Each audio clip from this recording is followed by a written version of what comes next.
தாய்மொழி தமிழை அகற்றிவிட்டு இந்தி வருமேயானால் அதை தடுத்து நிறுத்துகிற வீரர்களின் கூடாரமாக திராவிட முன்னேற்றக் கழகம் இருக்கிறது என திமுக துணை பொதுச் செயலாளர் திருச்சி சிவா தெரிவித்துள்ளார்.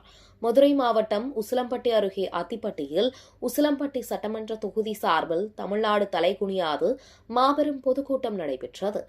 இதில் திமுக துணை பொதுச் செயலாளர் திருச்சி சிவா மற்றும் தேனி நாடாளுமன்ற உறுப்பினர் தங்க தமிழ்செல்வன் பங்கேற்றனர். பின்னர் பொதுக்கூட்டத்தில் பேசிய திருச்சி சிவா, வாக்கு சீட்டு அனைவரையும் சமமாக்கும் சக்தி கொண்டது என வலியுறுத்தினார். திமுக ஆட்சி மக்களின் நலனுக்காக செயல்படுகிறது என்றும், சமூக நீதி, பெண்கள் முன்னேற்றம், மாற்றுத்திறனாளிகள் மற்றும் திருநங்கைகளுக்கான உரிமைகள் உள்ளிட்ட பல்வேறு நடவடிக்கைகள் எடுத்துள்ளதாகவும் தெரிவித்தார். மேலும் தாய்மொழி தமிழை பாதுகாப்பதில் திமுக உறுதியாக உள்ளது என்றும், இந்தி திணிப்புக்கு எதிராக தொடர்ந்து போராடுவோம் என்றும் கூறினார்.